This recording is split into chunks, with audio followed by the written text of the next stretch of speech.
So last time we checked in, we did a low-level twink with the Moonlight Greatsword, straight intelligence.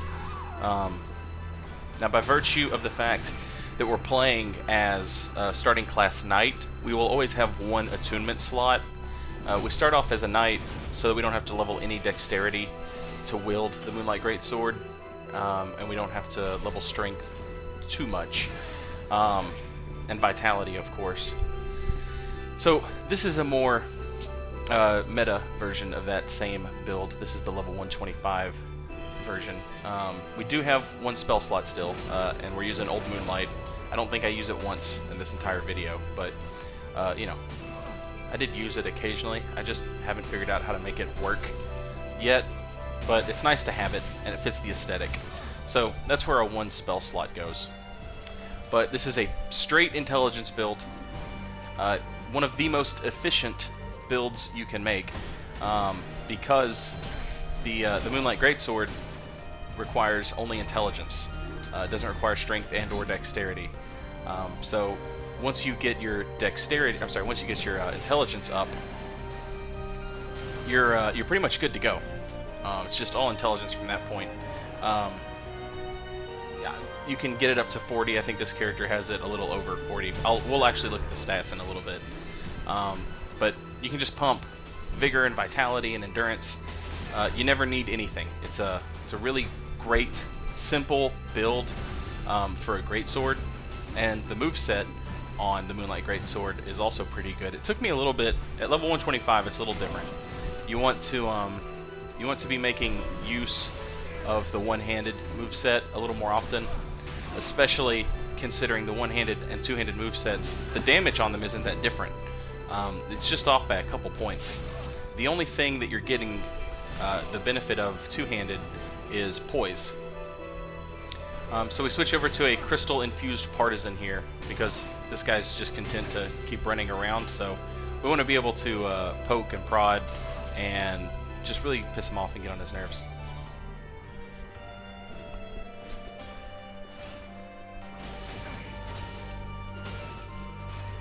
Foolishly, I tried to poke him through his poise, which was silly.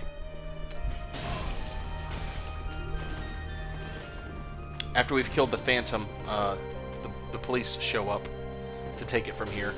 This guy's not healing, and he's standing still a lot, which makes me think he was doing something in his menu. Maybe looking for an Estus ring or a divine blessing, something that, you know, to make the last Estus really count. He might equip the Estus ring.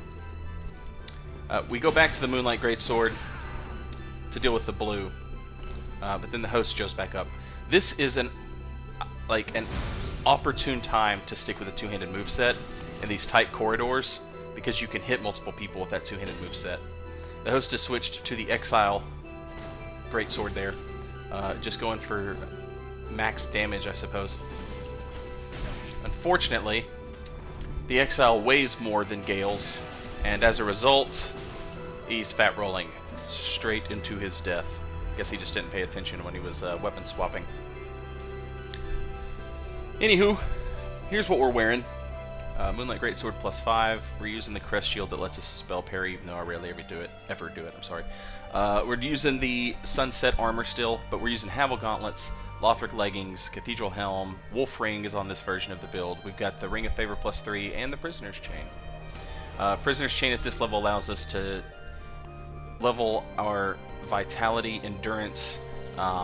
We can save 5 points off of each, so we get 10 bonus points to spend however we see fit.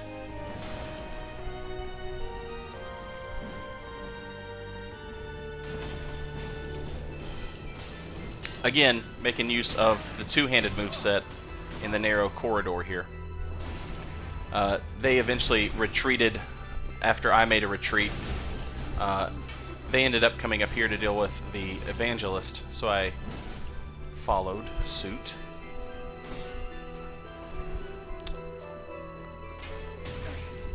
That's why the one-handed moveset is great if you're dealing with multiple people, but in this narrow corridor right here, you can see I switched back to the two-handed. This guy, just all the stamina in the damn world. Woo! almost killed me just there. The Phantom really trying to get me killed. Followed after me. If they had stuck with me a little more, I think they might have had me. Unfortunately, the Giant was still alive.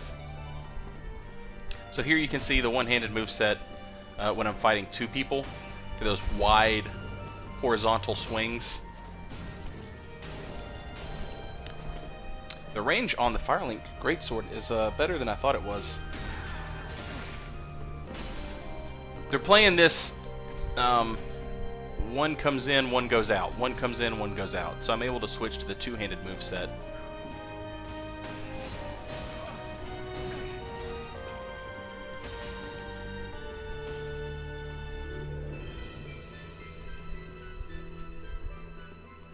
Switch into the Silver Cat in case we have to make a quick escape and just drop off this ledge here.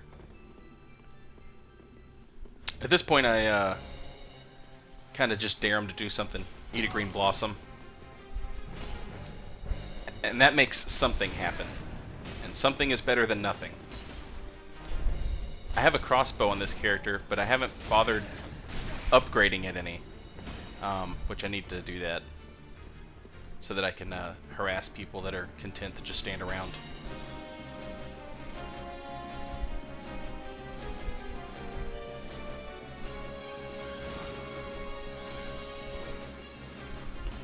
That would have been an awesome... like, this would be a great time to be using said crossbow. But instead I'm just having to bait them into coming and getting me by turning my back to them and buffing. I've only got 2 Estus flasks left. These guys have... they have not engaged me any time that it would be silly to do so. Well, actually, that's not true. They've engaged me several times when it would be silly to do so. They haven't come at me en masse yet, which they really need to do. And unfortunately, the Phantom, he panic rolls off the ledge there, leaving the host alone with me. But this host, he's not playing Dark Souls to fight. He's playing Dark Souls to hang out.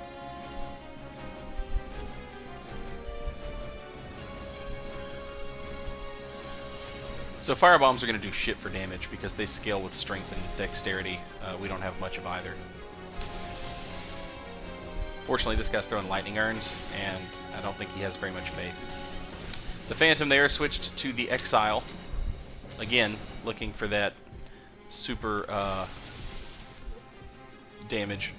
The problem is, again, they aren't attacking en masse, so I don't have to pay attention to both people. I kind of felt bad at this point, so I switched to the Untrue Dark Ring to sort of get back into the character. These guys are not like overpowered, or you know what I mean. They're just regular co-opers, so I don't care to handicap myself a little bit. Also, if you're doing it for fashion, it's never handicapped.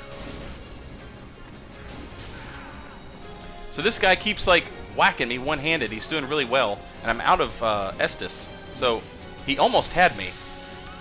Unfortunately, he's content to throw a lightning urn as I toss his friend from the second story of the cathedral. I wait for the Phantom to leave the world, and then I'm able to get an Estus off. However, that mistimed parry there pretty much undid all of that. And then this guy just mashed R1 like a maniac, and he did pretty good, but I was able to poise through some of it and just take advantage of the fact that he had no stamina. So he's keeping his shield up. Classic newbie behavior. We'll switch over to the Crystal Partisan again. This is going to serve 2 functions. If he constantly runs from us, it'll be able to stop him. And we can hit him from farther away than that greatsword. That's the beautiful utility of having an infused chase down weapon. Especially a spear. Works out really well.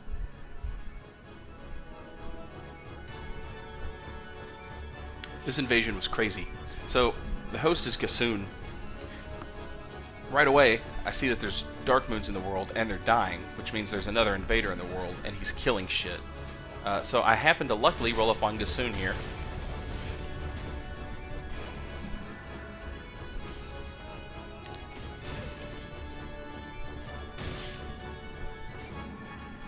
Now I can hear footsteps all around me, but I don't see anyone other than Gasoon.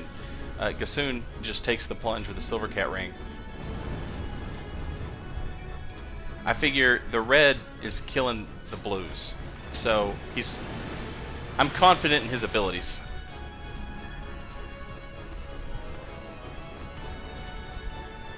Gassoon getting their ass whipped by the Cathedral Knight and the two thralls.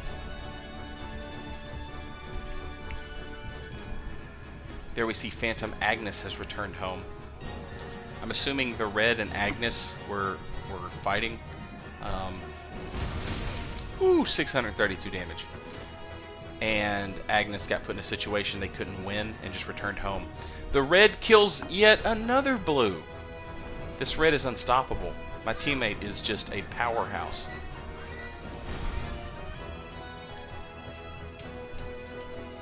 Gassoon here, taking advantage of iframes, opening doors. Ooh! All that damage again. Gassoon is damn near dead, but still wearing the Silver Cat ring. So, clever move there.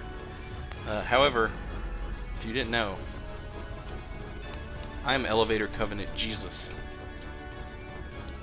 And I will fuck you up if you play around too much on them elevators, boy. Gassoon going back to the resummon Agnes here. Using the washing pole. Fortunately, I finally get to meet my brother invader, my brother in arms.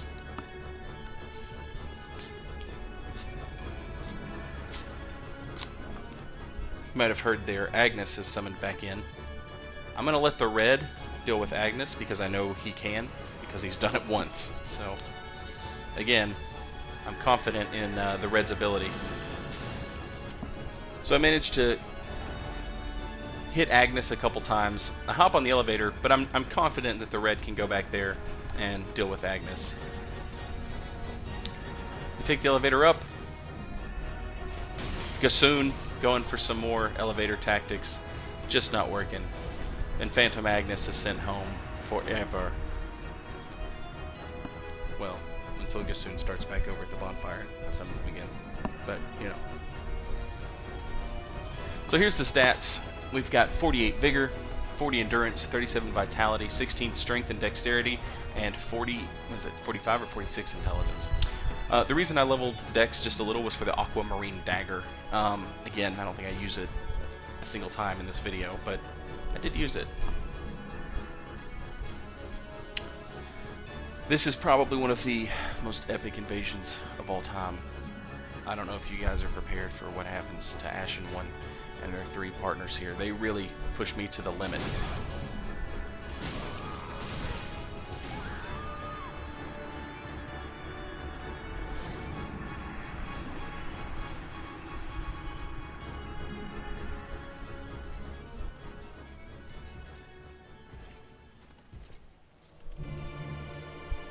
And now, join me for story time.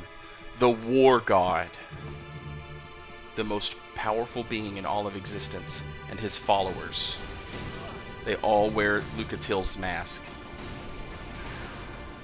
War God's followers are powerful, but outside of his presence, their faith breaks, and now they are mere mortals. The War God, he allows any arsenal to be employed under his name. Katanas, straight swords, parry shields, different straight swords, great swords. He's fine with all of it.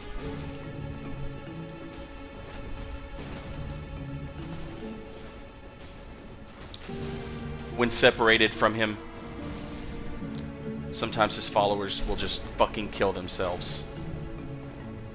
RIP H. Who 3806.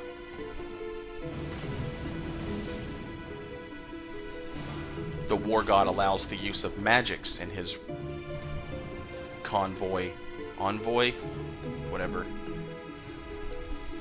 This is stupid and you know it. But the War God is serious fucking business. Do not go for bomb bait. Barker bomb bait does not work against the War God followers.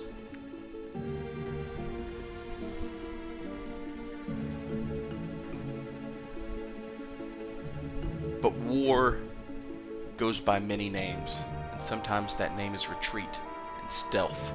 There we see another follower of the war god trying to trick me. And there's nothing wrong with retreating. It's fine. It's a fair play. This host just looking to needs a prayer of some sort, and the war god does bless his followers with a heal that I immediately stabbed him for doing. You can see that their weapons have been infused.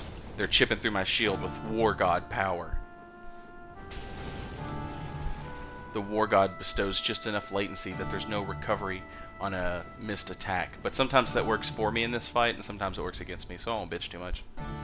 I switched to the partisan to chase down the war god coward, drinking Ashen Estus, hoping for another heal. Instead, they get killed. But now it's time to face the war god himself. So I figure let's put on the Untrue Dark Ring. Let's come correct. There he is in the pile of sludge, just waiting for us. War god.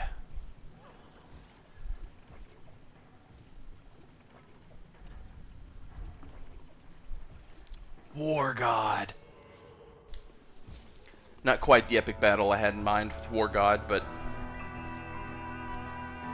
hopefully these people will oblige us a little bit. Just took a magic right to the face. Just took a magic right to the dome.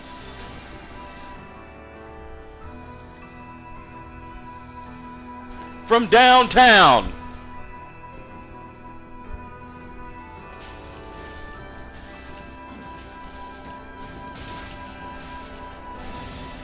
Two password summoned phantoms at level 125.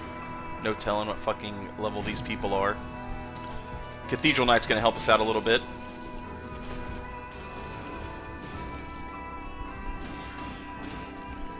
Welcome to Roll Catch Hell.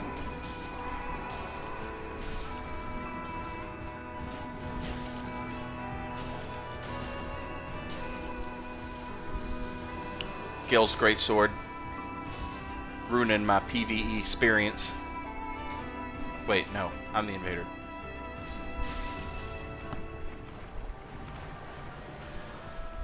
Didn't get to my bombs quick enough.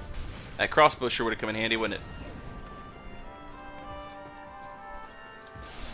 You can hear the wizard just blasting off spells into the ether. She doesn't give a shit. She's just here to cast spells and hope it works for the best.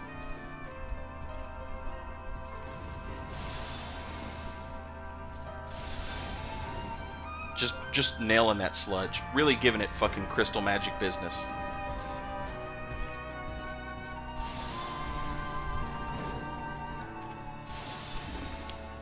If she tries it one more time, it's gonna work. The guard break by the Cathedral Knight, but I'm unable to take advantage. You'll also notice that this character's using the cat ears, the Pokemon cat ears. So she's taking all kinds of fucking damage from this Moonlight Greatsword.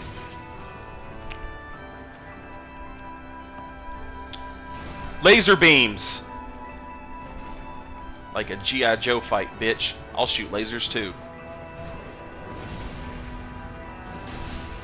She's over there casting some kind of mist spell. Didn't work out that well.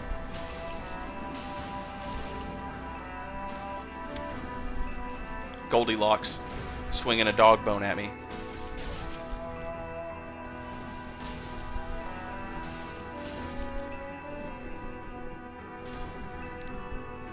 Gale's almost got me down, but the power of Estus too much to handle. My turn and burn was on point there. 1155 damage with 3 swings. There we see the hidden blessing.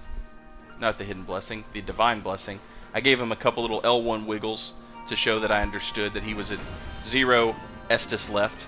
A sign of respect, if you will, that he was at least still trying to bring the fight. Dodging those. Oh, not dodging that one, though.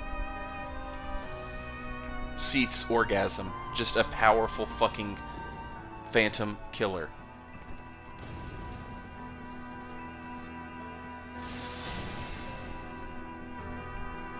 Money shots all over shop. You'll be covered sooner or later. Ring around the rosy.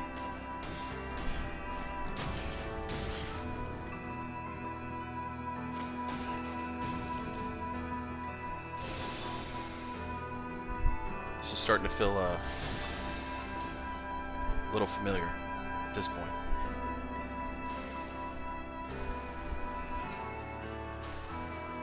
Going for the chase down, but they've timed their rolls pretty well. Plus, let's be real. We all know I have to kill this fucking gold phantom. We all know it.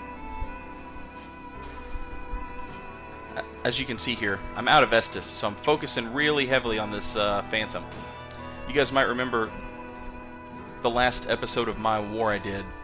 I got really greedy trying to chase down an almost dead host with a spear, and it didn't work out for me. The host just used a divine blessing.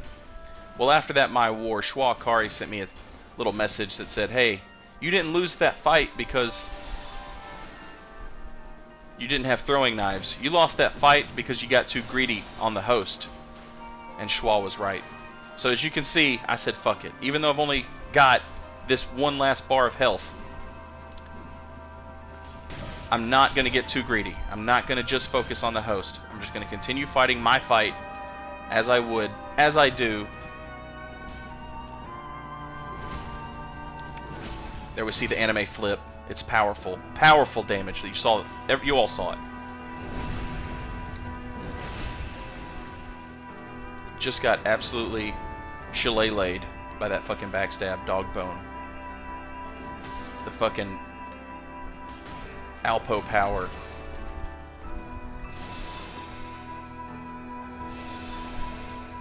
Everybody else has used one. Let's join the crowd. Here's the thing though. I used that divine blessing and I tried to hide it from him. Not because I was ashamed of it. GG Gold Phantom. But because I didn't want them to think that I used a divine blessing. I wanted them to think I'd used an Estus. Not that I had one, but I wanted them to think. That'll do it for today, guys. I will see y'all very soon. This has been a level 125 intelligence build.